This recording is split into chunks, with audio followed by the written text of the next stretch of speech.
Hello, everyone. Welcome back, and thank you for tuning in with us for another episode of the Retro Achievements Podcast, where we cover a variety of genres, topics, and discuss the bits and bytes of yesteryear. It isn't too often that we are graced with a game series that not only remains enjoyable from a retro perspective, but also continues to provide new releases with a similar tone and atmosphere, resulting in a highly respected gaming juggernaut. From the tank controls and frustrating scene transitions, to love 'em or hate 'em movie releases, and everywhere in between, Resident Evil has been scaring us in new and exciting ways for 30 years. With a new game releasing at the end of February, what better time to brush up on our knowledge of the series, some sets at RA, and favorite entries. For exactly that reason, I have my guest here tonight, Homuki, code reviewer and developer with not only a good hand of RE masteries, but credits on esoteric PS1 RE sets as well. Homuki, how are you doing tonight? Hello, I'm doing good.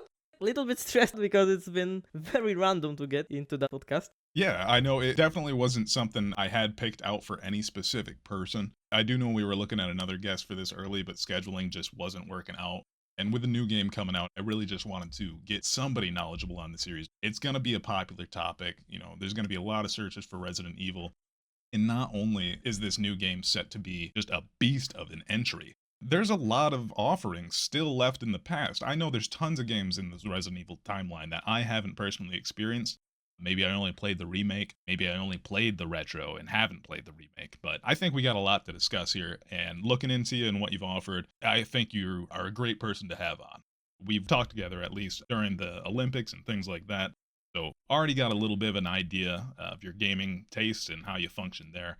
I think this is going to work out well, but starting early, let's not dive in right away. Tell us a little bit about yourself, tell listeners, people who may not have listened to the Olympics or people who may not know your code reviewing, that kind of thing. Give us a little bit about yourself, how you found RA, and how you got started.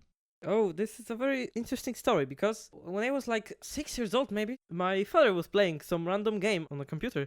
And that game was the game I'm playing to this day, Resident Evil 3, Nemesis. Of course, the original one, we don't talk about the remake. Oh, no. We don't talk about the remake here. We'll get into that later in the episode, but go on. Yeah, of course. And from this time, I had a hyperfixation on this game. Because then I was 6 years old. Now I'm 19, and I'm still playing this game to this day. Yeah, that's crazy. So how did you actually stumble into RA, though? I mean, I'm sure it wasn't way back in the day when the PS1 released, RA wasn't around. How did you find the site, though? Just looking for more ways to experience Nemesis? Probably I wanted to play Crash Team Racing. It's one of my favorite racing games. And I was like, damn, it would be great if I had something like achievements for this game. Sure. And I looked into DuckStation options. And DuckStation had something like achievements in there. And I was like, what? That's how I found about everything.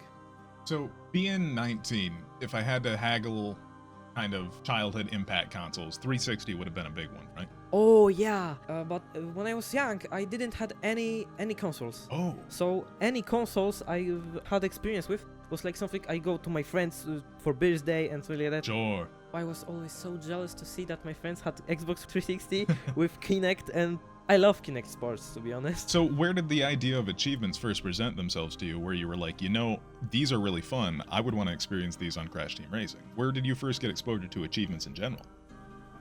Probably on some PS3, when trophies were popping, something like that. Okay. All right, so PS3 would have been, similar time frame to the Xbox 360, right around that generation. That really saw the takeoff of achievements on consoles. Yeah. So that kind of checks out that you'd want to experience old childhood favorites with them. Yeah. Moving along the timeline a little bit, you've spent time at Retro Achievements, you're playing some games, you're having a good time. When did you decide, I want to be a developer? Oh, it all started with one game, actually. Okay. Resident Evil Zero Remake. Ah, I found out that this game doesn't have any achievements. And that thought, maybe I can create achievements for them, actually was in my head way before I applied for the junior dev program. sure. Way, very way before, but I was scared. A lot of people, after playing a handful of games here, they kind of get the itch where they're like, hey, I got ideas. I got ideas for achievements in some of these games, and I see games that need achievements. And then there's always that wall. Seems a little bit insurmountable. It's nerve-wracking. It's frightening. It's not just coming up with ideas. You got to learn how to implement those ideas in the memory. Yeah, one thing I was very, not very mad about it, but I can find a word for this. When I applied, I found out how big backlogs are for review. Mm. And I was like, damn, why didn't I apply it earlier? Because I would get the developer faster. I mean, the best day to start is today. Yesterday is no longer here, so hey. Yeah, that's the reason why I'm a code reviewer. Also, I was going to lead into that. So you obviously would have to have dev for a little while and prove that you're competent. When did you start looking at the code reviewer role, and how did that come about? it was the day of my graduation. Code reviewer Kivitako. Yeah, Kivitako. Kivitako is the code reviewer that graduated me, and in the DMs when I talked with him after my graduations, I just asked, how is it going with becoming a code reviewer? I've always wanted to help with that backlog, because it's getting bigger and bigger and bigger. Sure. So you got pretty much drafted in the code review almost right away after graduation just because short staff and demand? Not really drafted. Let's say eagerly accepted. Yeah, Okay. something like that. So you get code reviewer, and I know that's still something that we struggle with to this day. Before we get into the topic at large, we're getting new users every damn day. We're getting fresh accounts, and sure, not all of them hang around, but with we coming in March, if all goes according to plan, we're going to see an explosion of new users. And with those new users, say 15% apply for the junior dev program, say 5% complete the dev program. That might not seem like a large percentage. With each day adding new users, that number grows. I know just as function of the playtester team, we see a good handful of juniors come in submitting for testing before their code review, just to kind of make sure they can be their best presentable self. And we're almost always seeing that pressure that code reviewers are under. So I know you guys have an ever-growing backlog. So thank you for what you do for the site. It's something that, you know, we couldn't have good games and good sets without them functioning properly. We appreciate it. Yeah, that's a very important role. Now, getting on to it a little bit, we'll discuss this a lot more in the meat of the topic, but I wanted to get an idea. Obviously, you answered it earlier a little bit. Your start with Resident Evil was your dad playing Nemesis. Yep. What was the first Resident Evil game that you got your hands on and kind of played it yourself? Resident Evil 3, of course, because Oh, okay, hold on. Let me change that a little bit. That wasn't exposed to you through somebody else. When I was young, you know, you are young, you can still read. Yes. We all lose that ability. It's not a retro achievement player. Yeah, no, we don't read. Oh, I was like, this is so great!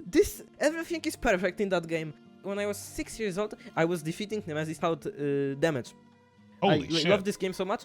I was like, replay, and replay. Hyperfixation on that. And one time, I've got something in my head and was like, what if there were other parts of this game? Mm-hmm. Then I started to Google it, and I remember that good. I started with 1. Okay, so you went back to the original. Yeah. Now, that is my first experience with Resident Evil. Likewise, through my dad. In North America, the box art for Resident Evil 1 was fucking absurd, just to be blunt. It featured a nondescript soldier-looking guy, roughly military, looking both panicked and pissed off, holding a gun in front of a mansion door while shadows creep up on him. Long story short, he looks like he's gonna kick ass. Now, little kid brain of mine looks around my dad's game collections and sees the North American cover for Doom for the PS1. That also featured a generic military dude, dressed sort of the same, a little bit more armored, holding a gun, also pissed off, looking slightly scared. And little kid TC Brain, he just went, that's the same character. They're the same picture. These are the same guys. The guy in Doom is the guy in Resident Evil 1. But that was just a little aside. My first exposure was seeing my dad play those games, and I was absolutely frightened on that head turn. I'm sure you're aware. Absolutely iconic now. The first zombie you encounter in RE1. For me, people were like, you were scared, of course, yeah? For some reason, I am not getting scared of this game, so... The thing is I think you had to be there when they came out. Yeah, probably. If I played Resident Evil 1 for the first time today, it wouldn't be frightening in the least. It would be interesting, I would still have a fun time, but it wouldn't be scary at all. I mean, there are some people that I know, they are still getting scared. We call them babies. Maybe, but I cannot comprehend it, to be honest. Like, I am watching a streamer that are playing the Resident Evil 1 for the first time, and oh my god, that was so scary. Like, oh yeah, they're just clip farming. This is a pixel zombie coming to you, and you have your weapon. Please kill it and go next door. No, that is definitely clip farming. All that parasocial streamer type shit where they're putting on an act. Not really. I know this is not clip farming. I know. Oh my god, they're genuinely scared? Yeah, they are genuinely scared. Come on. I am not joking. That's bad. From that community, I knew a lot of people that are like, oh my god, I didn't play those games. They are so scary. You can even ask, I think, on Retro Achievement Gaming chat. I didn't play it because it's a horror and it's scary. Wow. No. I feel like those games, you know, just in my perspective, I feel like if you can sit down and experience a modern horror game, let's say it's not super new, but the Outlast series. Right? You're in that asylum, walking around with insane people, and all you have is like your camera and you're some journalist. The graphic fidelity on a game like that, if you experience something like that and it looks kind of realistic, obviously it's not realistic, but it plays serious, it's spooky, it has jump scares, the atmosphere is right. If you play something like that, in my perspective, it kind of desensitizes you to those early PS1 games. Oh yeah, but that's the thing. Resident Evil 3 was the first game I ever played. I didn't ever saw a horror in my life. And you weren't afraid of Resident Evil 3? Yes, for some reason. Okay, well, you're on my team if the apocalypse happens. That's all I'm hearing. Oh, yeah. We just need to pray for that good zombies. Yeah, slow idiots. Please. Yes. I'm gonna be real. If runners happen, the survival route is just gun in mouth. I'm not fucking with that. No runners, please. I totally agree. Totally agree. Well, we got a lot more to dive in on, guys. I want to get into the series at large. I picked out a handful of games I want to talk about. I asked Homuki to do the same. Kind of want to compare some sets on RA, get an idea of our tastes within the series, zombie lore as a whole, knowledge just maybe in films and things tangentially related.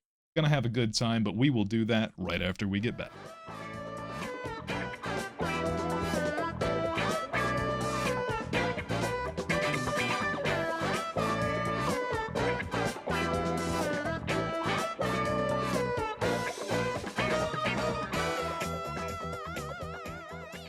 All right, everybody, welcome back to the Retro Achievements Podcast. Sitting down with Homuki, going over Resident Evil, diving in deep. If you got listener mail, want questions read out on the air, send in an email to retroachievementspodcast@gmail.com. That being said, we were diving in on the first entry being my exposure to the series, the third entry being your exposure to the series. It became your hyper-focus. For me, not so much. I do want to dive in a little bit more on the first entry, just more from a behind-the-scenes perspective. Developed by Shinji Mikami, he was the first person to work on this and the only person to work on this for 6 months before Capcom decided to give him a small team. So the game as its foundation and its base is entirely this one guy's vision. And it would continue as such for a little bit with that small team. And it was actually at the conclusion of Resident Evil 2 where they had their first kind of deviation in direction. Shinji wanted to retire the series. Wanted to call it a full story after Resident Evil 2, Leon, Claire, police station, good. Let's wrap it up and call it a day. But one of the people who was recruited to his team and had since climbed up the roles to basically be a co-producer had strong feelings towards that and was like, dude, we cannot put a hard end on this story. There's potential here. I'm telling you, we've got gold. We've got lightning in a bottle. And believe it or not, Shinji Mikami disagreed with that sentiment entirely and almost felt a little bit betrayed, having spent those first 6 months alone building the first entry in the series entirely. He almost felt like it got ripped out of his hands. But seeing the legacy that came to pass out of Resident Evil, you can't help but imagine him happy and satisfied. I asked you to bring a couple game entries to the table. Yeah. I brought some myself. I wanted to discuss some retro sets. I wanted to discuss some modern releases. Let's start with the older retro games and their respective sets. Hit me with your first entry. Yeah, so... It's going to be number 3. It's going to be number 3. Of course it's gonna be number 3. So, it started... Actually, 3 was the first disc for Resident Evil 2. Right. They were contracted to release another numbered entry for the PS1. They wanted to do Code Veronica flip-flop with Nemesis, correct? Yeah, something like that. Yeah. I think that game was a really big jump from the thematics they were doing in those games. Yeah, and that's something they've done a handful of times throughout the series. Yeah. They took a big shift. Like dodges, for example. Something new to the series, the Stalker, new Stalker. Nemesis was the first Stalker that could follow you through the doors. I actually didn't play Resident Evil 3 Nemesis on the PS1. Boo! It ties into the later conversation. Okay. One of the games that I did play was Resident Evil 2 on the N64. Now, that was a horrible, horrible... So you played a completely different game. I can say that. Yeah. Completely exactly, different game. a horrible quality port. And childhood me didn't even make it very far into that game. Not because it was difficult. This motherfucker has beaten Resident Evil games prior. N64 was buggy as hell. It did not want to function. Was there not a Mr. X in that? Yeah, in Resident Evil 2, X yeah. couldn't follow you through doors in the second Mr. X entry. couldn't. That I was unaware of. Yep. So, when I'm watching some streamers, you know, people are playing Resident Evil 1, Resident Evil 2, chronologically. Chronologically. Yes. I got you. And they're like, okay, so I can go through doors. Nothing is gonna chase me after that. And then Nemesis comes around and he goes, hey, bitch. Yeah, and then I'm watching them playing Resident Evil 3, going through the doors, and they're like, okay, I have a safe moment. Camera changes to Nemesis to come through the doors. The camera needs to change, and you hear Nemesis music again, and the panic in their voices, everything. It's great. That's got to be a fantastic, rug pull for people who are playing it chronologically. Just that, here, I'm safe. It would be like those games, and I know at least one game has done this in the series. It would be like walking into a safe room, hearing that music, and being like, I'm safe. And then an enemy comes barreling through the wall. Jumping from our topic, what do you think about this music? The save room music is goated. Yeah. I fucking have that in my Spotify rotation. Like, that is... I can't think of a better, setting down to have an evening cup of coffee after the brutal work day and just trying to collect yourself. Like, hey, here's time to rest. Here's time to breathe. Have a drink. One of my favorites are probably Save Room from Code Veronica. I love this soundtrack. So that was one of the things I wanted to touch on, not for the sets that I bring to the table, but just because it introduced my first experience to what would become the Mercenaries. I know it wasn't the first game to have it, but they had battle mode or extreme battle. Yeah. Essentially, rampage. You're going around killing as many enemies. Some of the games featured a timed mode behind it. You're collecting ammo, you're collecting weapons, and it's just the action version of Resident Evil instead of the survival horror. Code Veronica, we were a Dreamcast household, so that was the first game that I got to experience any kind of what would become Mercenaries, and I absolutely fucking loved it. The amount of time I spent in battle mode was stupid. And I didn't unlock it myself. My dad had that game, he beat it, and then I'm I'm playing battle mode. In my opinion, Code Veronica is one of the hardest parts to complete. I just watched him play it. Yeah, it wasn't anything. I was, when it released and when he purchased it, I was too young to give a shit about survival horror games. They weren't my thing. I'm not for Mercenaries 100%, It's okay to be wrong. I don't like the fact that you can't finish it. Right. That's why I love mercenaries in Resident Evil 4. Because you have that combo cap, you have that 100 or 150, Yes. and you know you can finish and do a full run. You are going for 100% completion. So now let's dial it back. We're both getting ahead of ourselves. We're excited, obviously, but Yeah. talk to me about Resident Evil 3 when it comes to the set. I know there's lots of consoles that have a set for it on RA. Is there anyone that you steer particularly towards? Is there anyone you think is a little bit more friendly for the player? What are your thoughts here? Oh, just like retro achievement sets. Some people are gonna say that they are too hard, of course. You know how retro achievement sets like to look, you know. Sure. I mean, beauty is in the eye of the beholder, and that translates to what is appropriate can change depending on who the developer is. So Yeah. we have difficulty metrics kind of all over the place. But which set for Resident Evil 3 did you pick out, and what did you think makes it unique, or what do you like about it? Oh, the PlayStation 1 set. This is the most completed set, if I have to say. Okay. And I know Alex has a ton of developer credits behind the RE series. Fun fact, I'm collabing with him on Wii Resident Evil 1.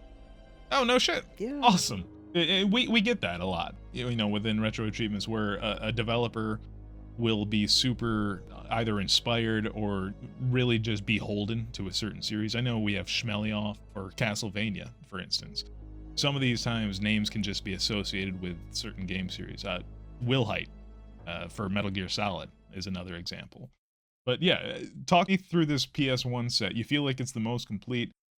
I see it has easily marked missables, which is a huge advantage. That was one of my criticisms towards some of these RE sets. Not talking any shit on Alex, but I just noticed that some of these that he doesn't have a co-collab on don't have clearly marked missables, which in a game like this where there's so many small cutscenes that are optional, so many little pieces of dialogue or bonus items you wouldn't receive unless you knew about them, I think it's a big advantage to have. You know, I'm gonna throw in an interesting opinion about that, actually. Shoot. I don't think they are so important in the games. Of course, we have missable saying, just put them. But I don't think they're exactly needed here. They are not that important, because this is a survival horror. So we are going to reload our game. We're gonna replay this multiple times. Yeah, multiple times. This is actually the worst thing about Resident Evil, because those games taught me that when I complete a game, I'm gonna get something extra, and I can complete it again. And now when I'm completing any game and I'm not getting anything new, I'm just sitting sad. Sure. So you're bringing Resident Evil 3 to the table, not only because it's your hyper-focus, but this set in particular, just because you feel it's the most comprehensive and detailed version of the game. Yeah, and there's just so much in that game. To master it, actually, you need to complete it 10 or 9 times. Wow! And but hear me out. This is not Alright. This is not like the thing that developer created. Resident Evil 3 has epilogues after ending the game, and it's saying what happened to our characters after Raccoon City. And in the second epilogue we have Chris, and in the third epilogue we have Barry. In the fourth epilogue we have Leon, Claire, Sherry, Ada, and Hank, and they are unlocking when you complete the game on NG+. No. Yeah? I'm interrupting you for a second here. Hold on. Okay. Hunk was introduced in 3? In 2.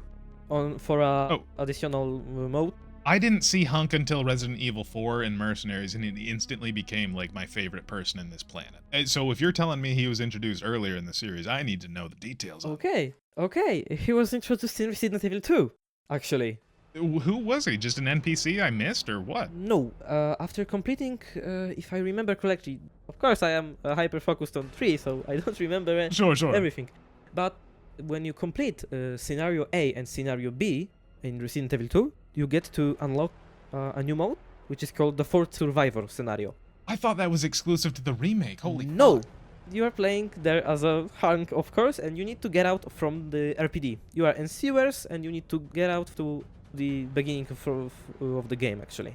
Alright, sure. So, okay. So, like I just said, I thought that was exclusive to the remake. So, if that was in the original game, holy shit, I do know where Hunk came from. I just thought that was convenient tying in for the... No, do you know that Tofu is also in Resident Evil 2?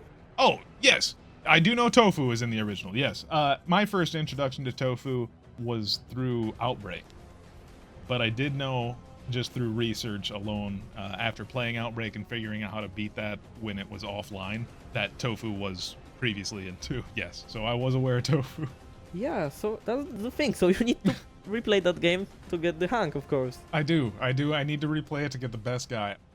All right, so we're liking it. Resident Evil 3. It's comprehensive. And I will say, playing devil's advocate for Alex, is that thankfully a good chunk of these old Resident Evil games, once you know what you're doing, aren't that long. Yeah.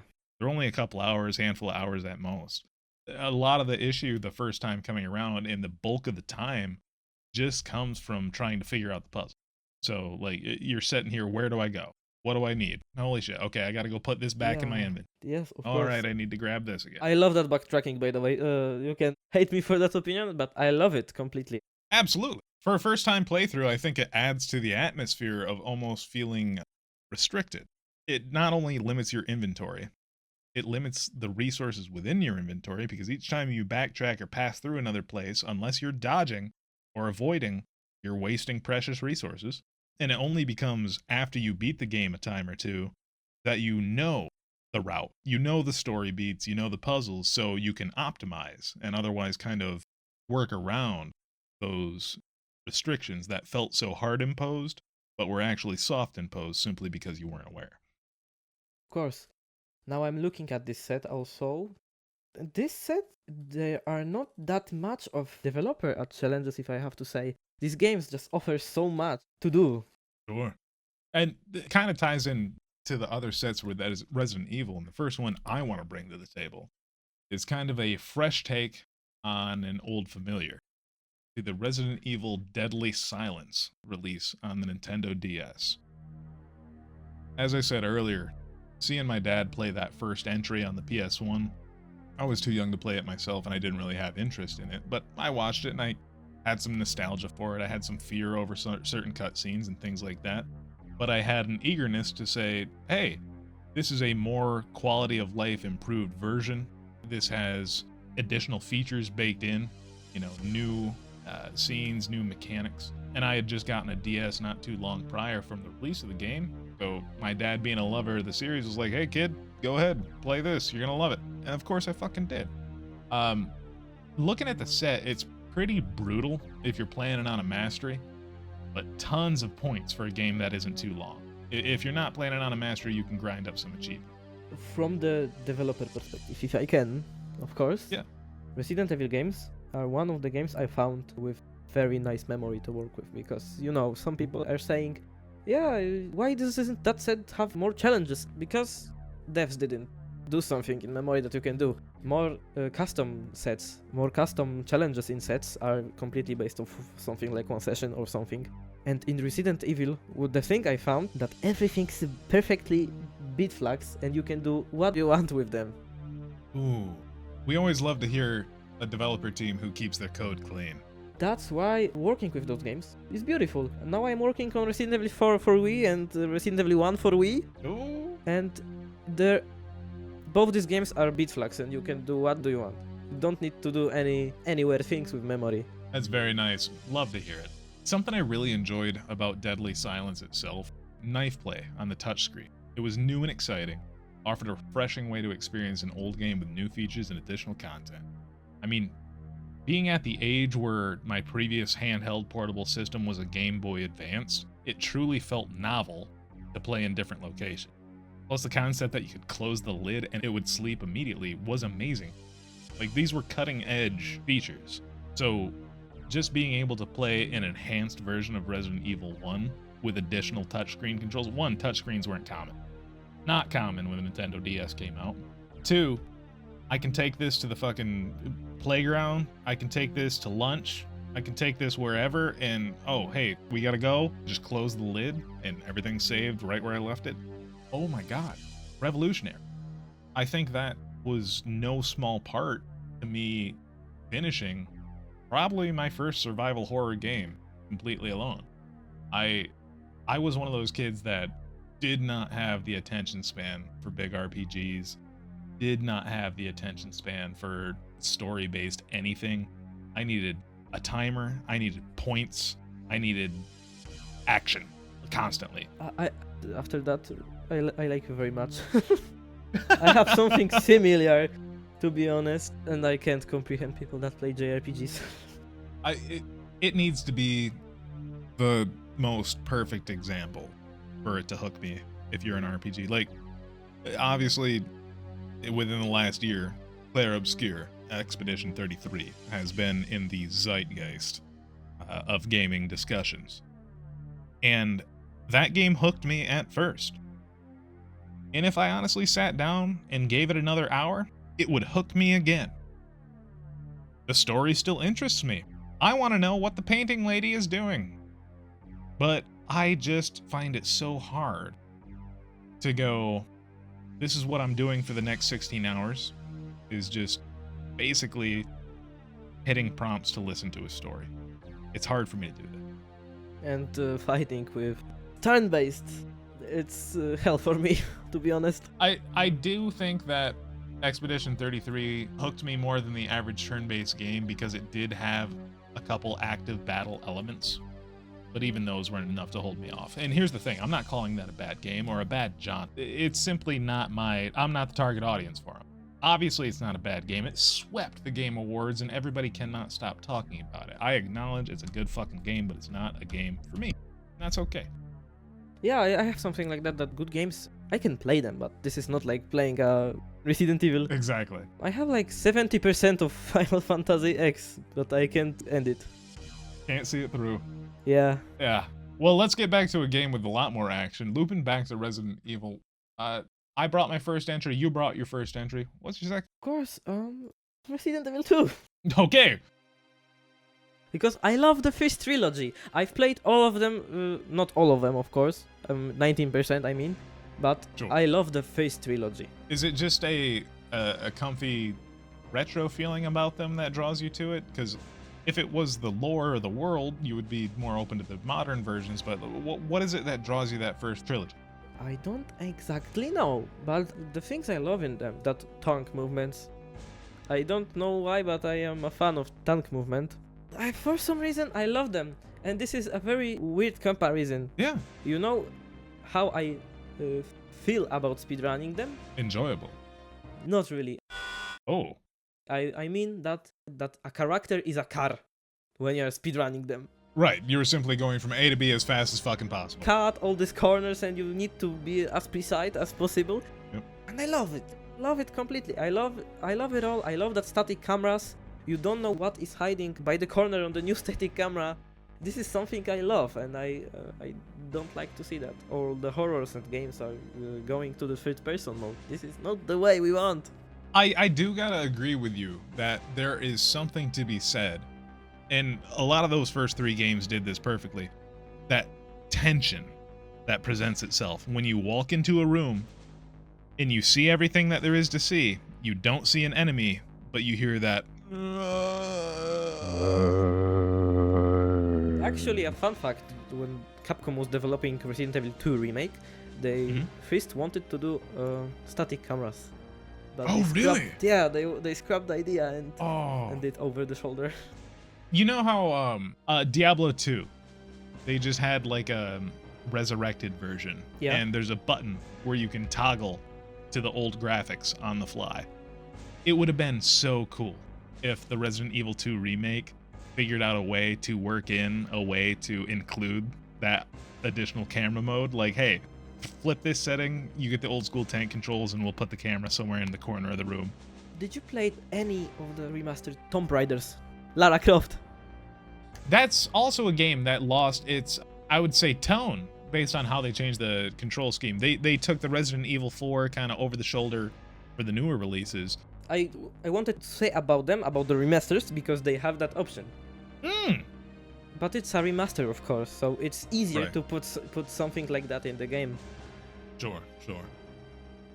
Kind of moving on just to our next entries. Next game I wanted to bring up, it's RE2 as well.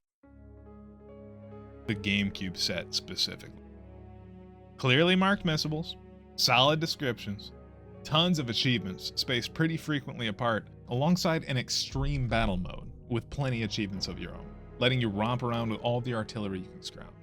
I love that Mercenaries. I know it's not your thing too much, but the fact that the GameCube set features a lot of achievements purely for that mode, that's my bread and butter. Again, if you're concerned about mastery, I don't think any of these sets are going to be an easy walk through the park. That being said, all the guests I've had on and the more time I spend with NRA, I realize that you guys are a different breed. I enjoy games. You guys play games. Some of these sets are... The sets are going to be, of course, similar because this is the same game. Right. And it's just the mind of the developer, if they want to add more achievements or no. I think this Schnick 1980 guy, who is the developer on the GameCube RE2, seems to be a pretty good guiding rod for what feels appropriate, what feels like asking too much. I mean, you can say what game does he like on his profile picture, of course. Oh no, Schnick, what are we doing? You set me up. You knew what that was gonna be. Of course.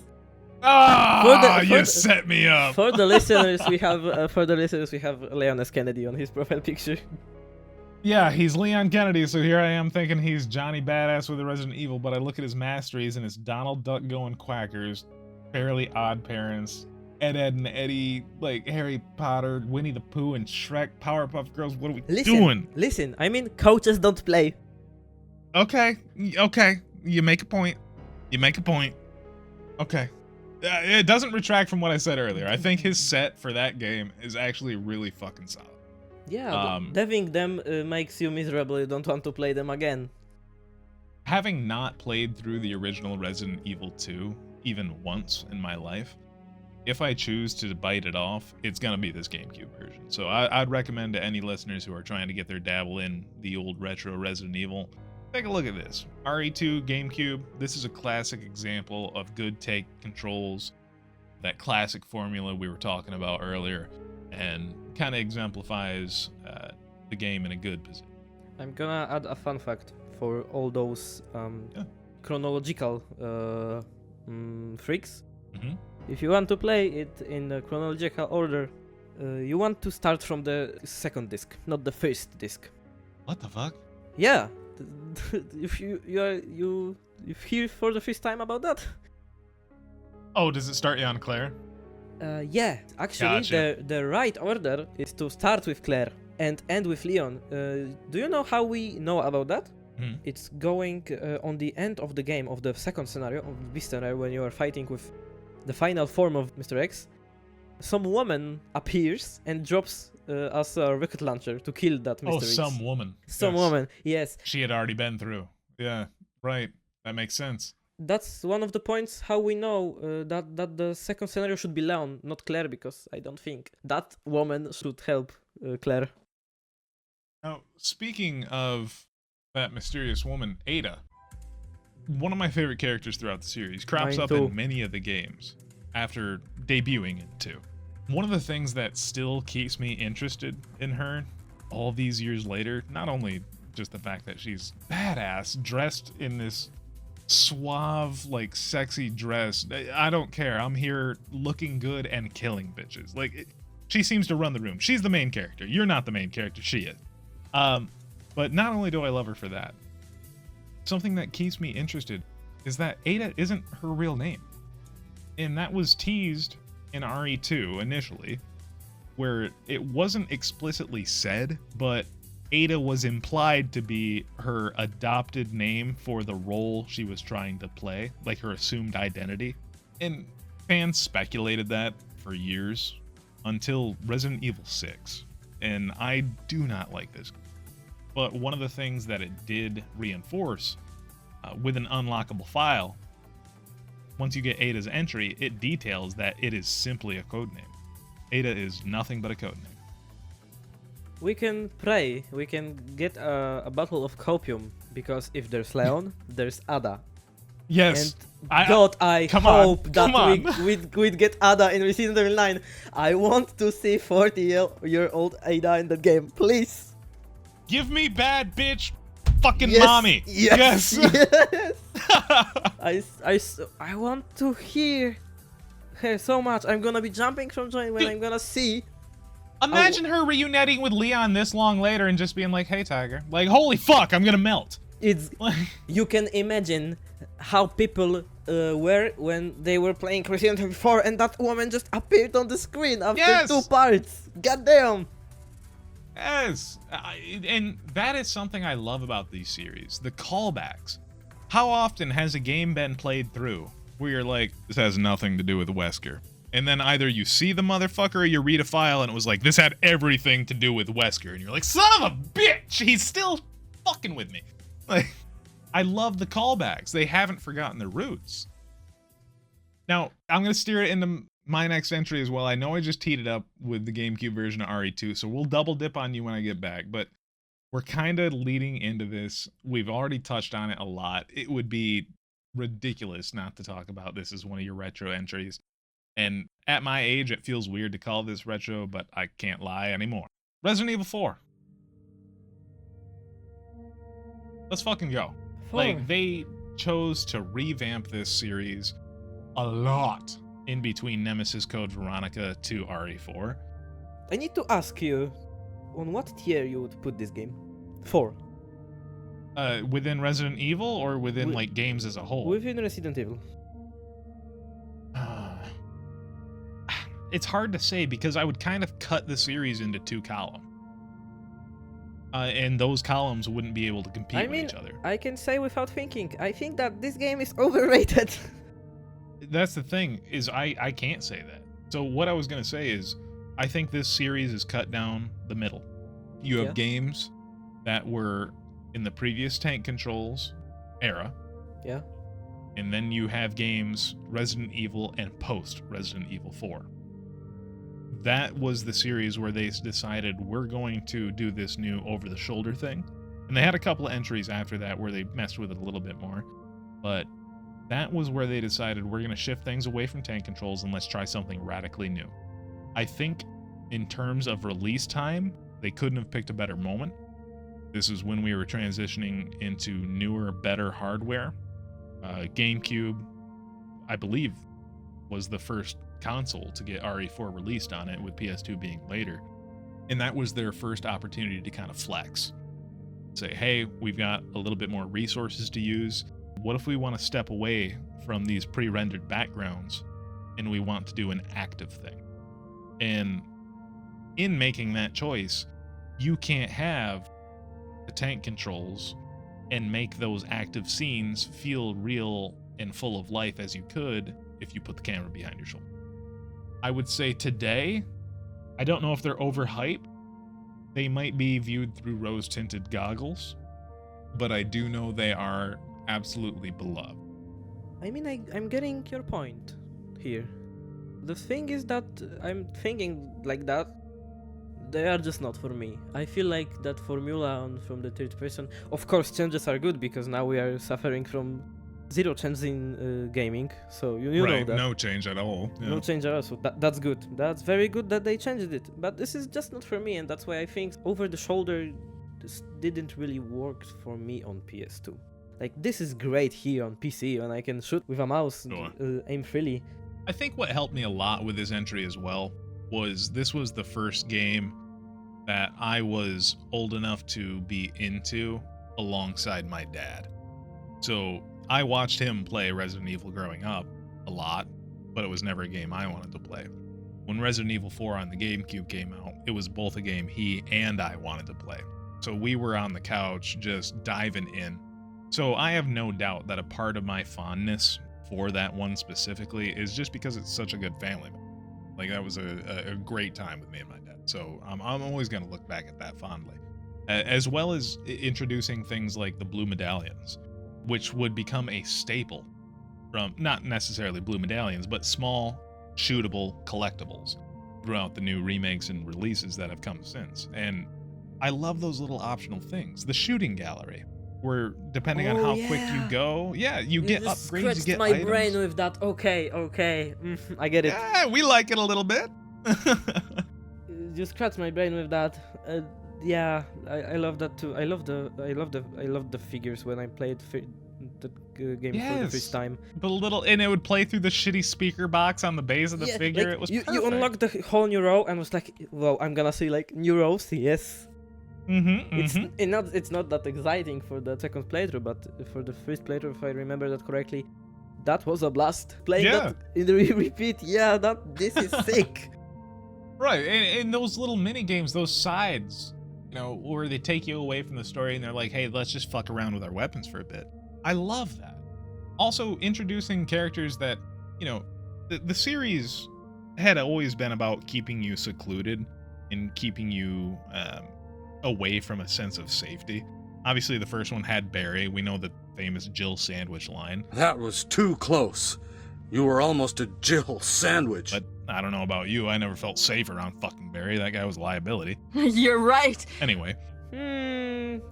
He gave you a grenade launcher, I know. Moving on. No. Wait, listen to me. Like, all right. In Resident Evil 1, this is only the cutscenes, so I don't know if any of people feel safe around Barry because it was only cutscenes. Sure. It was easy though, because you could get just a shotgun fast. For somebody unfamiliar with the game, though, it did a good job of making you feel alone.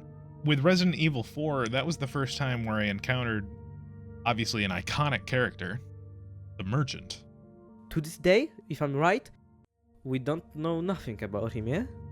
No, not a damn thing. He's just some guy, but what we do know is he goes, what are you buying? Thank you. I like to tell people that he's just a brutal capitalist. I think, if I put my own headcanon spin on it, I think he is somebody who is very clearly infected. Oh yeah. But previously led a life that was much similar to the one he is leading now. So basically, instincts have taken over. If you look at the different virus types, it enhances the latent qualities that are already in the person, right? Yeah. So if this guy was already like a shisty dealer moving from dangerous territory, say he was an arms broker, or anything. That's why I'm... Yeah. It's a joke, of course, that he's a brutal capitalist because there's a war between Leon and villagers and ganados, and here just in the middle, like, hey, do you want any weapons? Yeah, you have the... What is it? What are their names?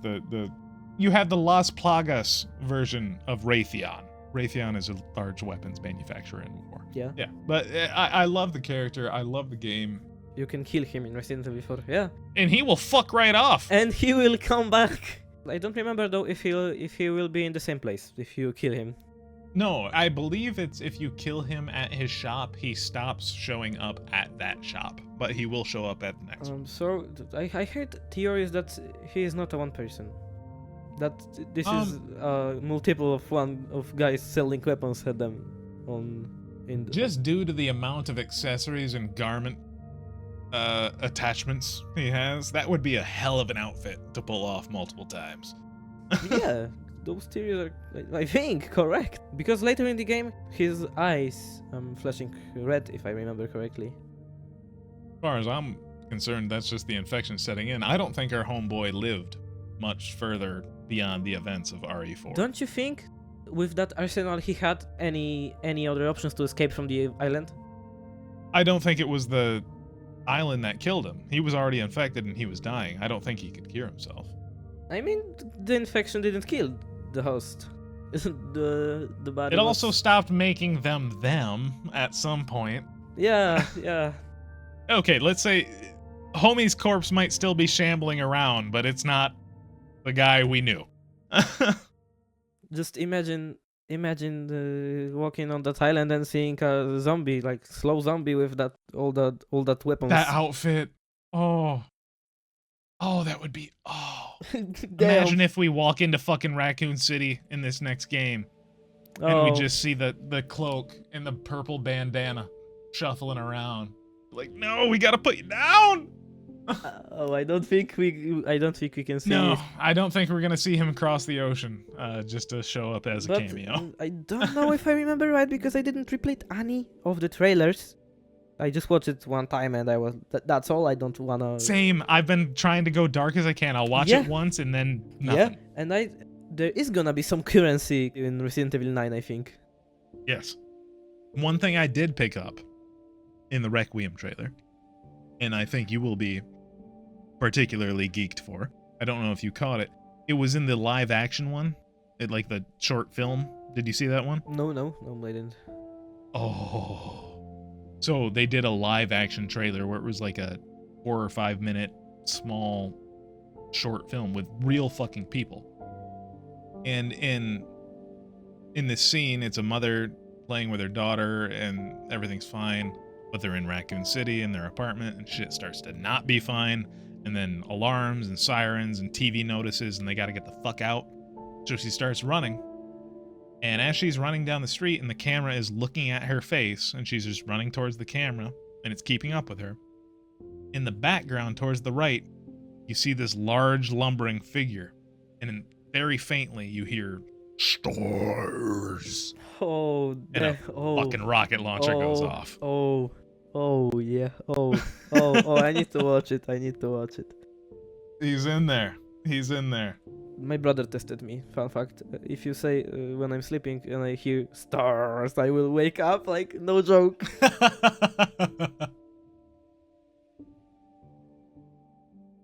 Well, guys, we got a couple more entries we got to hit on here. A little bit more to talk on Resident Evil, but we will do that right after we get back.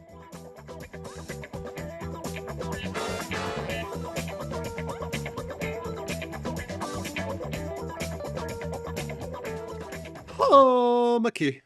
Welcome. Yes, welcome to you. Of course. It's Night Axon, editor, gamer, and master of unlocking. Is it true that you are a Resident Evil expert? We can say that. Okay, kind of non-committal there. But today, we're going to find out if you're a member of the Alpha team or you're just a Jill sandwich in a game I like to call Who Said That?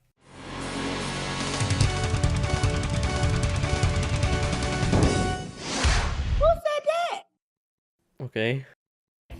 I'm going to give you 13 quotes from across the Resident Evil series, and you just got to tell me who said them. Okay. Why 13 quotes? Because the first Resident Evil had 13 characters, and all of them were totally important and definitely survived to live happy lives afterwards. Oh. Any character with a voiceover is fair game, and characters can be repeated, so if you guess them once, they can also be guessed again. Okay. I'm going to do my best to reproduce the pristine god-tier iconic acting of the voice actors, which honestly is what the Resident Evil series is known for. Okay. Lastly, the questions will be ordered from easiest to hardest, and as always, all the questions are completely serious and there are no jokes or tricks. Yep. Number 1. I'm sorry for my lack of manners, but I'm not used to escorting men. I think Kendo said that at the beginning of Resident Evil 2. No! Incorrect. No? The answer was Wesker from Resident Evil 1. I'm sorry for my lack of manners, but I'm not used to escorting men. Oh. That is in Chris's story right before you fight Tyrant. Oh, yeah. Okay. I remember now. Okay. That's okay. Wesker wasn't in the series for very long, so it's understandable that you forgot about him. Okay, let's just continue. It's fine. You got time to make up for it. Number 2. Listen, he's coming for us. We're both gonna die. He's after STARS members. Oh no, I know this game, but I can't remember his name. That's the thing. Oh, Dario from Resident Evil 3? Is he Dario? No! No, you're close. No? You got the game right. But it was Brad. Brad. Listen, he's coming for us. We're both gonna die. He's after STARS members. Yeah, that's my memory. Oh, and that was your favorite game. Yeah, you know, I am a speedrunner and I'm skipping all the cutscenes, so that's pretty understandable. This is gonna be a great segment. Yeah, you know, they are very similar to me. Like, Dario could said that. I mean, Dario also could have said that. I never played the game, so what do I know? Number 3. Oh, be careful what you wish for, Ethan Winters. Oh, okay. Is a quote by Giant Vampire Mommy in Resident Evil Village. But what was the wedding ring code that unlocks the exit to the dollhouse in that game? Oh. I don't remember. I can't even shoot my shot right now. No! The answer was 052911. Oh. Okay. I don't like Resident Evil 8 that much. So That's okay. That was a hard one. yeah. If I get 1 or 2, that's success because my memory for that isn't good. Okay, that's a good goal. I believe in you. I think you can do it. Okay. Number 4. Well, I see the president has equipped his daughter with ballistics too. And this is the same thing I told you about. I can tell you the game, but I am not sure about the character. Resident Evil 4, let me just shoot my shot. Not Salvador, Luis. You're right. Lewis, that's it. Well, I see that the president's equipped his daughter with ballistics too. You helped me a little bit, but Yeah, that's one. okay, that's okay. Understand something that I'm mixing cutscenes constantly. Yeah, a lot of the characters in the older games are just kind of blend together. Yeah, Generic meat-shaped man. constantly I'm mixing them. Yeah. No, that's fine. Okay, this might be easy. It's a pretty popular Okay, quote. might be. Number 5. What? Don't come this way! No! And now, after all of those quotes, I am scared to give you an answer. There's literally no stakes here. Okay, Oh.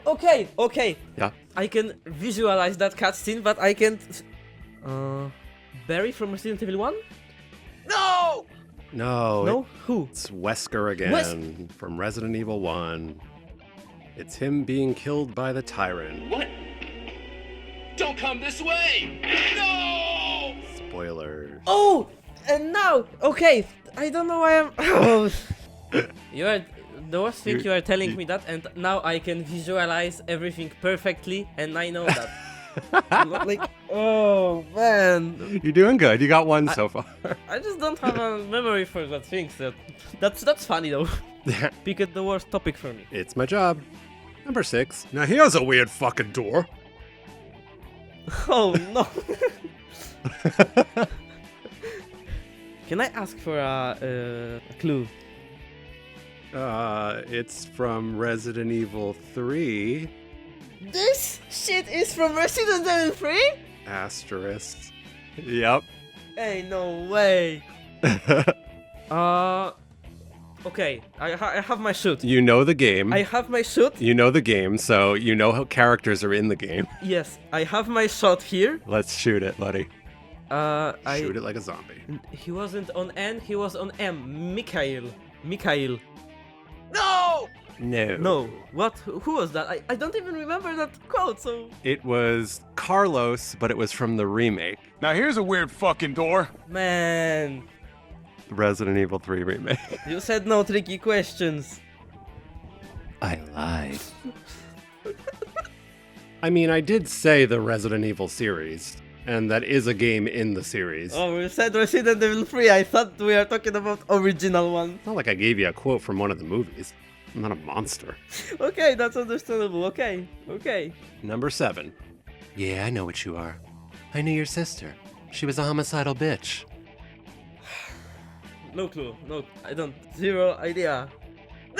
Oh, that was Mila Jovovich from the Resident Evil Extinction movie. I know what you are. I know your sister. She was a homicidal bitch. Okay, no, okay. There's no shame. What a monster! You know, no shame. It is still from the Resident Evil series, Okay, so... but I am telling you that no shame. No shame about that. Okay. Number 8. Oh, do you? Well, then I'll try to go down using the rope. I'll go down using the rope. Yes, that is the thing I just said. Okay, there was a one time in Resident Evil 1 where you have something with rope Yes. after a Yon fight Yes. in Jill scenario, You are right there. and I'm shooting Barry Barton. No! It was actually Jill in a Jill. conversation with Barry. I have a rope here. Oh, do you? Well, then I'll try to go down using the rope. Wait. No, Yes. no, because I imagined because she was already in that hole, you know. Okay, That scene is so bad, and it just brings me so much joy. okay, I mixed that with Chris scenario because Chris scenario you just jump there, you know. Yeah, Chris just enters that hole like a champ. Okay. You were so close. I am explaining my errors that I know that game, okay? You know what? You're trying hard. I'm gonna give you half a point on that one. Number 9. Great. 2 points, let's go. 2 points, let's go. The quote is, "Oh, sorry about that, babe. I thought you were one of them." Kendo, Resident Evil 2. You're right. Yas, queen. Ooh, Sorry about that, baby. I thought you were one of them. Who are you? What are you doing here? Beautiful. This cutscene is straight damn hell. If you speedrun Resident Evil 2, you are hearing it always. Oh yeah, because it's near the start. Yeah, and you need to hear it always. That's why I like speedrunning that game without cutscenes. That was a godsend. There is a bunch of lines like that from the first Kingdom Hearts, because some of the bosses were so hard and you couldn't skip cutscenes that you just hear them over and over again. Yeah. Open the door, lead me into everlasting darkness. There's no way you're taking Kyrie's heart. PTSD, my old friend. A fun fact, do you know that Resident Evil 2 without cutscenes, the speedrun is actually 30 minutes shorter? Wow, I believe it. It was 50 minutes. Can you skip cutscenes in the original, or do you have to mod it? Like, you have to install a mod. And...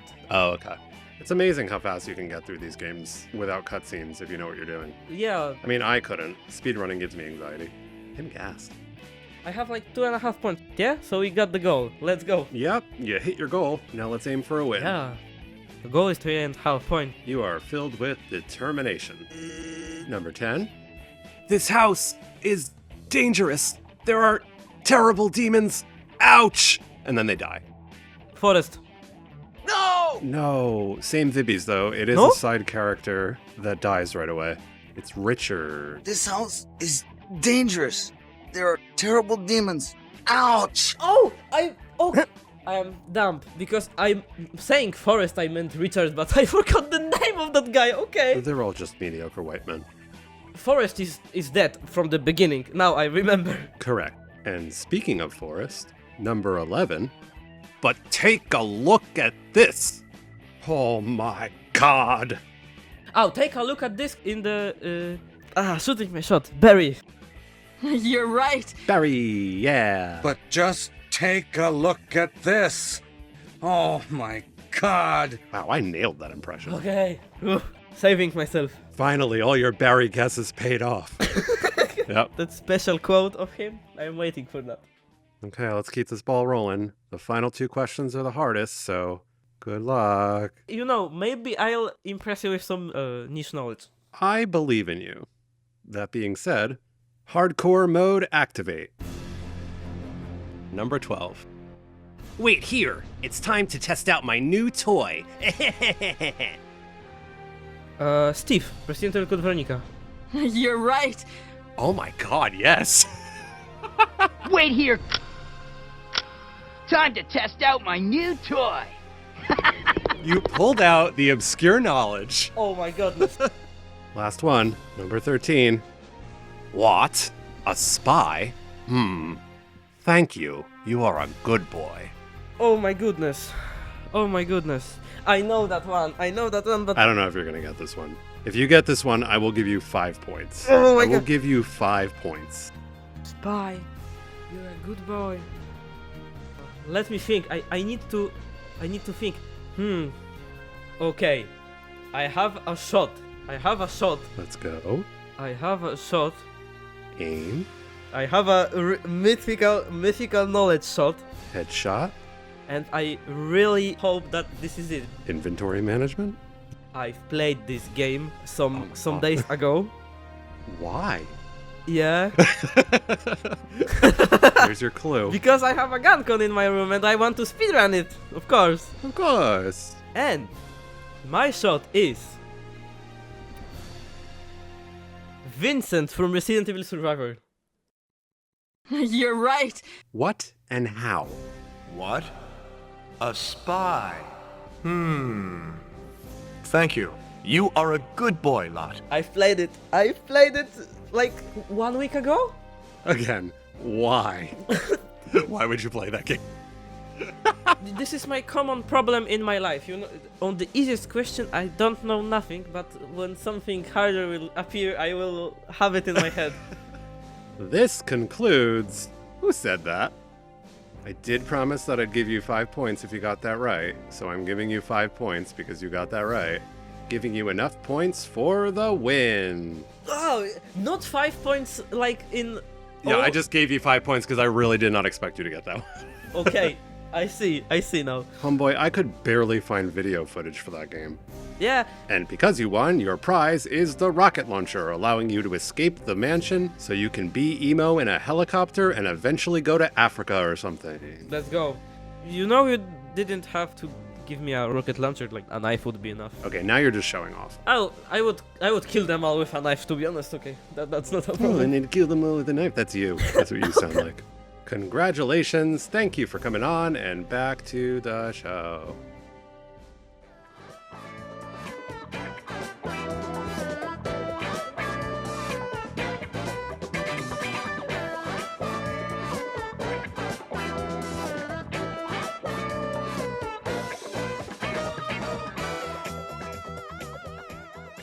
Alright everybody, welcome back. Getting back into the games that we selected and brought to the table, we obviously went in on these old titles. Homuki has this fascination with that original trilogy and ideal love for the tank controls. I'm a little bit more leaning into the modern. I'm extremely looking forward to Requiem, not that he's not, but the remakes are something I enjoyed as well. That being said, you got a couple more games to serve up for us. What do you want to bring to the table first?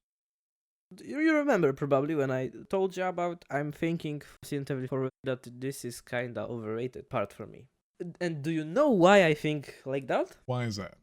Because Resident Evil Code Veronica showed me that doing the classic Resident Evil is possible on those consoles and it still looks good and it still plays good. And this is a very unpopular opinion, but I'm putting this game in A tier. I honestly am going to put it right up there in A tier as well. This is one of the entries that I started dabbling in.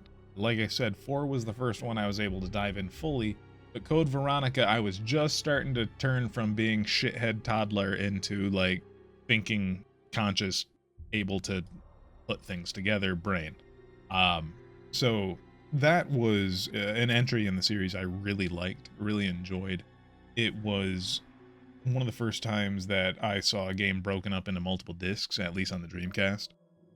If I remember right, Code Veronica was also some early part for me too, because it was like 3, 1, 2 for me.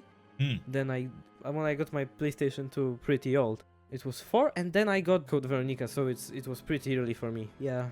It was just a good time, and I think you're right in saying like that was the ultimate version of that control and camera layout. No, it wasn't a good time. What? This game is absurdly hard. This game is absolutely hard, and I love it, and I love that game for you. And I love that game for you. But that's what I'm saying. It is the ultimate version of that example of tank controls and camera placement. Yeah. It figured out what it wanted to be. It had a couple of iterations to go, hey, here's what we did right, here's what we did wrong, here's how we do it better next time.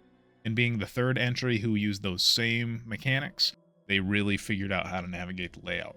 You know, something I would like to see, and I know other independent developers or small third-party indie studios have done it prior, even quite recently, but I would like to see Capcom do it. Take a small entry. It doesn't have to be a full-on fucking new title. It can be a spin-off title. Give us something in that Resident Evil world that uses that old perspective and uses those old controls with modern graphics. What's wrong with that? This was the first thing that was changed in that game. It still wasn't a pre-rendered screens. This was full 3D. It still was possible in static cameras. Yeah. And it still looked good. I mean, nowadays it would look fantastic. Imagine if you could control the entire scene, like how you want the viewer to see it. That's cinematography. It's not the perfect solution, but you can install some mods for remakes for that. For sure. Yeah. I would just like to see Capcom's crack it. Oh yeah, because that would be the perfect way to do that, of course. Absolutely. So what do you have for us next? I can say on ending for that originals, please play all of them.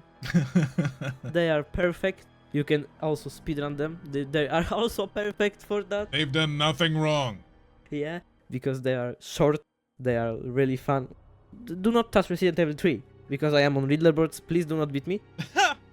Stay away from those leaderboards. No, but really, I'm talking like now this game has an absurdly amount of RNG for speedrun. Oh, really? Like 80 moments of speedrun RNG. Oh, no. They are like small moments that can take your 2 seconds, or like big moments where you're resetting the run. That is upsetting. Yeah. And that's why I like this game. I have a toxic relationship with it. When are we gonna get a Resident Evil summoning salt? Oh, summoning salt! Yes. Yeah. It's a YouTuber who does like 2.5-hour episodes. When we are gonna get that explanation of that bust that's coming from 30 to 21 frames, if I remember right? Yes, okay, you know the guy, yes. Of course I know the guy, I just... we need to hit him up about it. Okay. Oh, we've got enough clout for that, I'm sure. You know, we talked about this, we don't like 6 here. Right. But what's after 6? 6, 7. We're hip with the kids. Let's We're go! I need to do it. Okay, and of course we are talking on Resident Evil 7. This is the comeback of the Resident Evil. Yes. Maybe not perfect, but I love this game. From the beginning to the ending, maybe except the ship part, I don't like it that much. But I'd agree. I would put without shame in S tier, or not only for the main game. Main game is great. I like that level design. Yes. Not every game... I don't really like how originals were looking in the beginning. You have a one big mansion, one big puzzle that you need to solve to get to the next area, and then the game is getting faster and faster and faster. Yes. And I love where you don't feel that concept. That's why I love Resident Evil 3, that's why I love Resident Evil 7, because I don't feel that. Because in Resident Evil 1, I feel like after solving the mansion and the first 4 quests, the game is speeding up in action and getting really fast. In Resident Evil 2, when you solve the plaques... Complete the police station, yes. Plaques and tablets, the stone tablets, it's getting fast. In Resident Evil 3, you have that cable car. You don't feel that you are solving the one big area. There's much to offer. And in Resident Evil 7, you have a mansion. But I don't feel it. I don't feel that concept of big area locked up with another area. So that's why I love this game. This is also on my list, but I would kind of challenge you on that, where I sort of do feel it, and it's also why I love it. So it appeals to both parties. Like, we have a wild location change we hadn't experienced yet in the series, like down in the southern bayou, while also feeling somewhat familiar in the sense of this house has evil in it. The entire Baker family was this huge twist on the Texas Chainsaw horror feeling of dread and being outnumbered on their home turf. Like, you are just completely at their mercy from the moment go, and you have no idea why, who, or what is going the fuck on. After the crash and burn that was 6, the graphical improvements and course correction made the body horror and tension ascend to another fucking level. Also, we didn't question at all how some healing liquid was able to fuse somebody's freshly chopped arm off. It's Resident Evil. This won't be a plot point, no. Okay, we'll get to that, because it's actually explained. We just eat it, though. We believe it wholesale, and then when it gets to the end and it's Mold Man, we're like, oh, right, shit, he did just put his arm on. Yeah, of course. But it feels like a game, so we're just like, nah, this is fine. It's nothing special. It's just because it's a game. Without playing 8, of course, you'd be surprised about that healing, but after playing 8, everything is explained. Oh, definitely. Did you play 7 at release? Yes. Alright, so yeah, we didn't have an opportunity to play 8 yet, so of course that was gonna hit us like a freight train. Actually, this healing works because Ethan dies in Seal 7 at the beginning. Right, but the point is we didn't know that when we were playing the game. Yeah. I'm saying it was shown to us in our face. And then only at the end where we like, oh, that wasn't because it was a video game. Yeah, and I don't know what's the time difference between them. Between 7 and 8? 7 and 8, yeah? RE7 came out in January of 2017. RE8 came out in May of 2021. So quite the difference. 4 years. 4 years to know what actually happened in 7. To get a definitive cap on the answer, but that was also another one I absolutely loved. It's not on my list, but them taking it into the first person was an exciting change. I'm not a fan of first person, to be honest, but yeah. The series has been known to take risks and try new things. First person mode has some aspects from my beloved static cameras. I mean, Dead Aim. Let's take a look at that game. That had a whole first person, No. Hey. Did you play that game?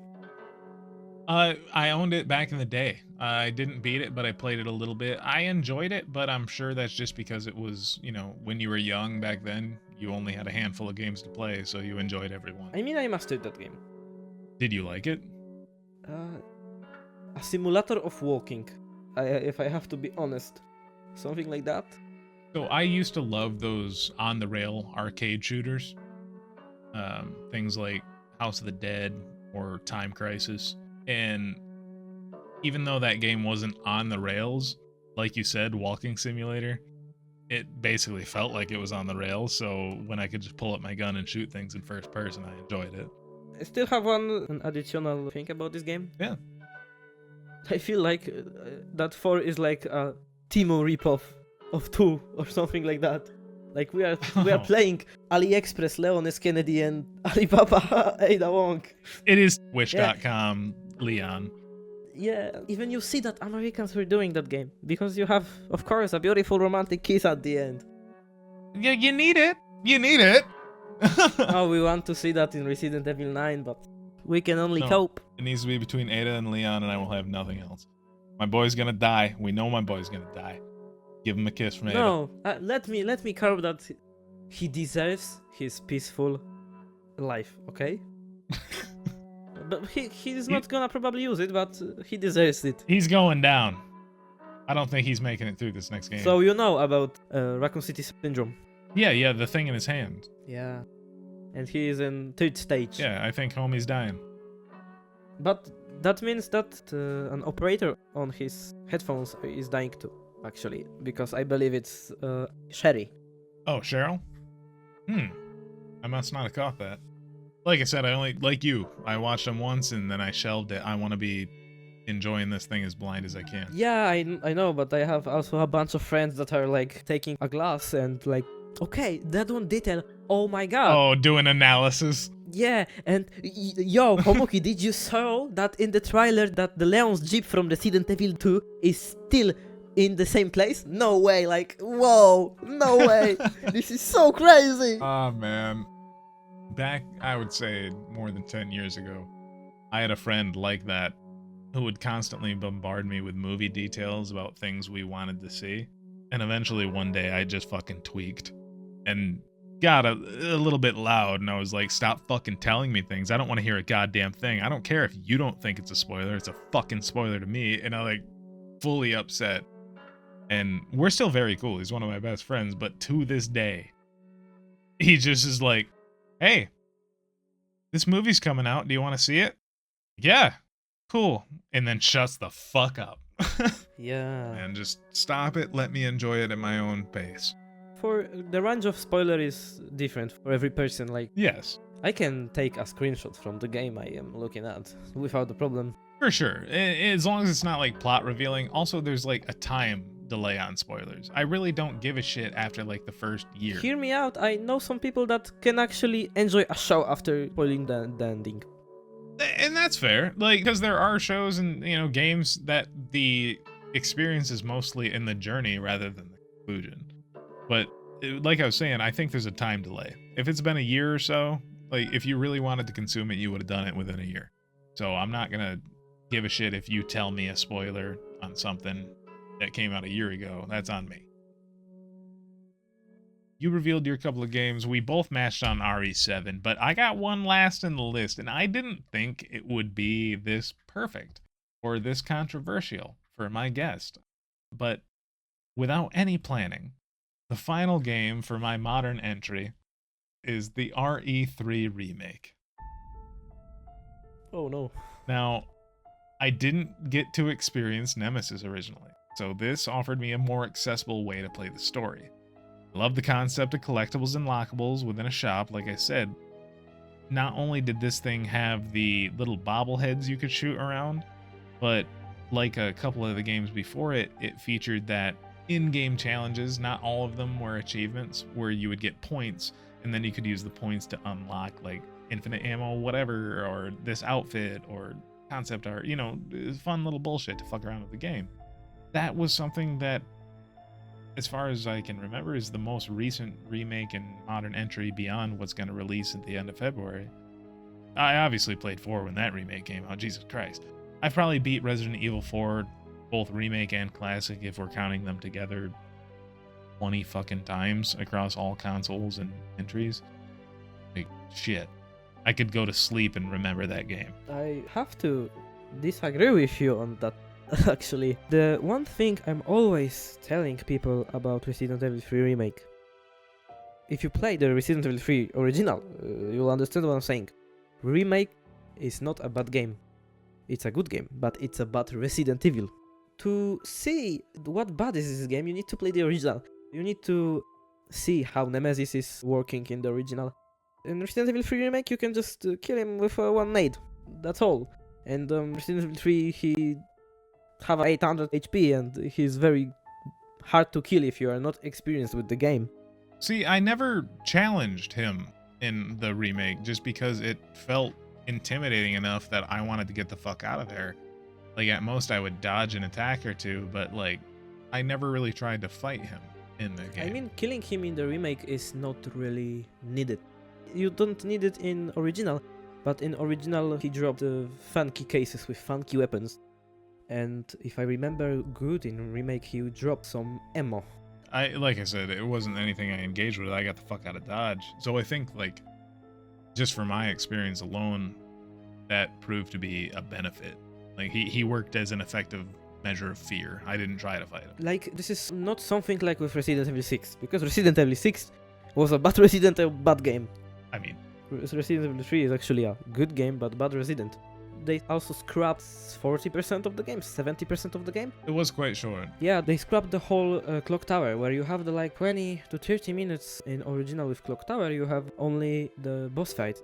They replaced that with tower defense in hospital with Carlos. I didn't like that. I mean, I suppose without playing the original so far, I'm going to be in the dark on making an accurate judgment on it. But just for what I have known, playing only the remake, I do enjoy that I got to experience just being chased down by Nemesis regardless.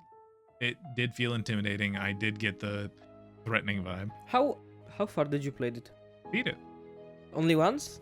I think I got 2 run-throughs. Let me see.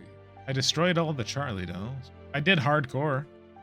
If you want to experience the real Nemesis, then I really recommend to go to the Inferno difficulty.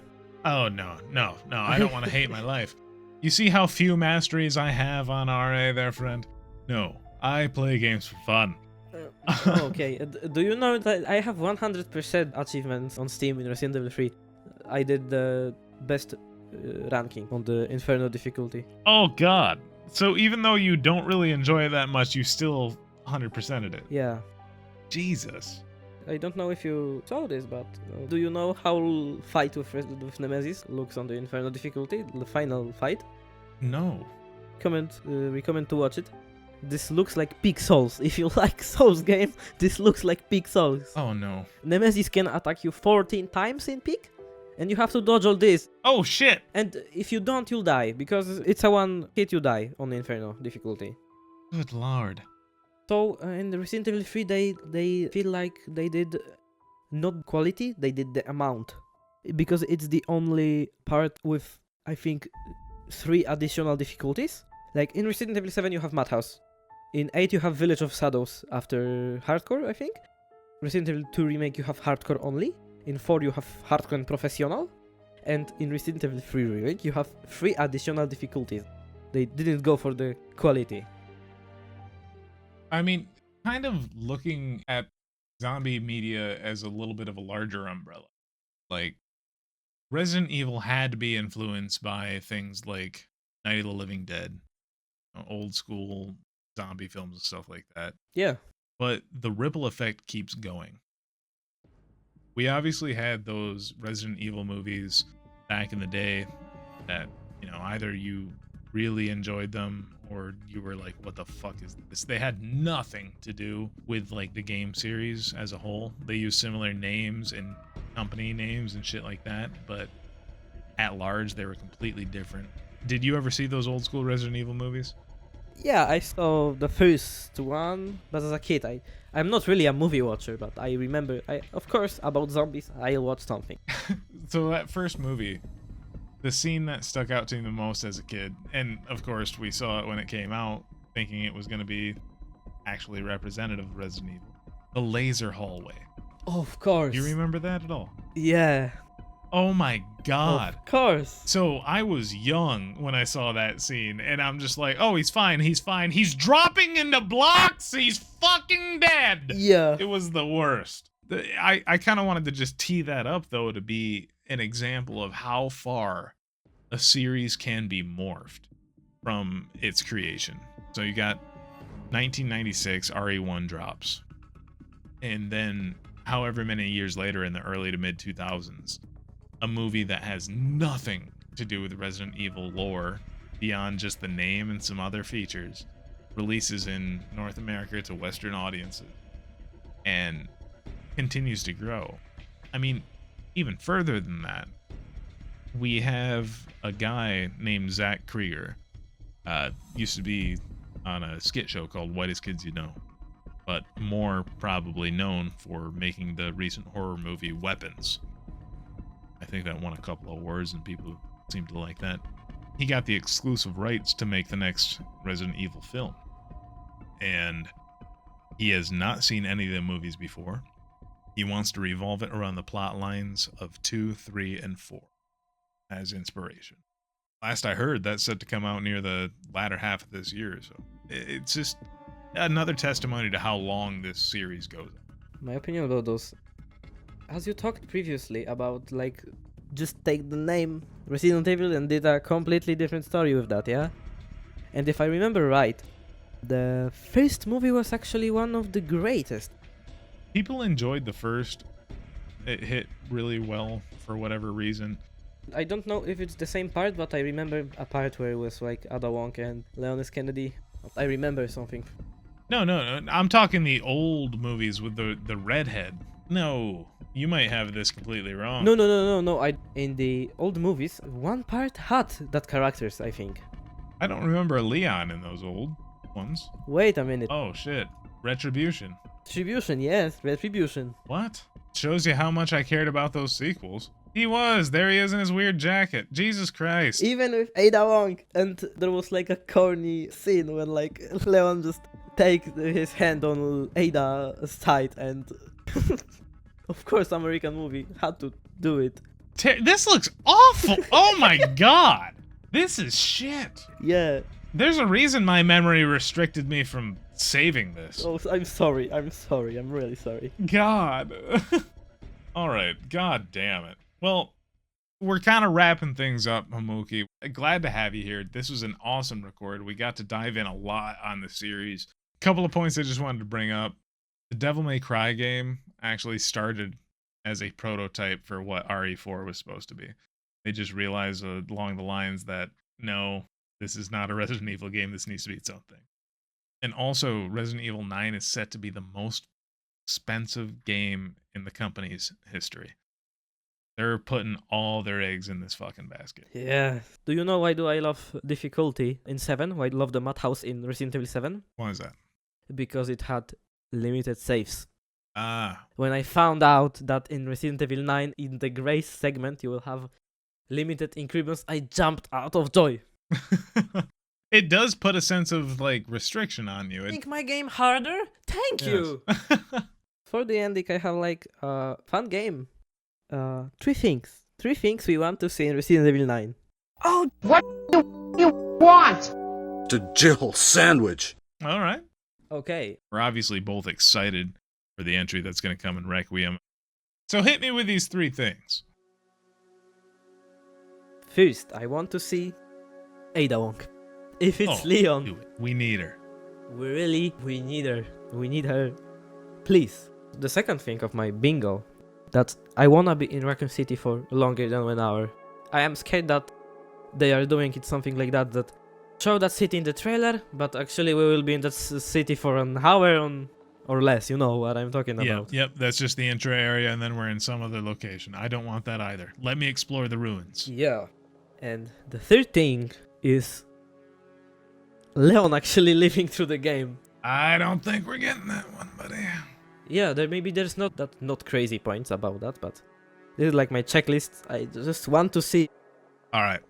Here's some things I am hoping for that I don't think will happen, but I'm still wishing regardless. Number 1, let my merchant be somebody from the Kendo bloodline. I want it to be either a child or protege, somebody who takes on the old Kendo gun store from Raccoon City. Okay, that's interesting. Number 2, let me hear some kind of reference or harken back to how this is Leon's first time back in Raccoon City, since his previous time was his first day on the police force. Literally, that guy could not have a worse first day, and I want that to be made fun of. Second day, actually. Second day. He was late. Okay, that but you was get the it. thing that saved him. Third, if we're going anywhere near the ruins of the police station, I need the Polaroid of Rebecca in the basketball uniform to be untouched and accessible through an Easter egg. What an exact thing this is. Okay, this is great. Okay. I forward this twin. These are all for funsies, but I'd love to see them. That is a very detailed one. Okay. Well, guys, this has been a fantastic episode. Homuki, anything you want to say to the listeners before we ship on out of here? Play original Resident Evils. Like, don't say to me like, oh no, this is the tank controls. Oh no, Nemesis is annoying. I don't care. Please play them. All right, folks, you have no excuse. They still hold up, honestly, and you've got a good time. Just get in here, experience the series however you see fit. Write into retroachievementspodcast@gmail.com with listener mail, and we will see you all next time.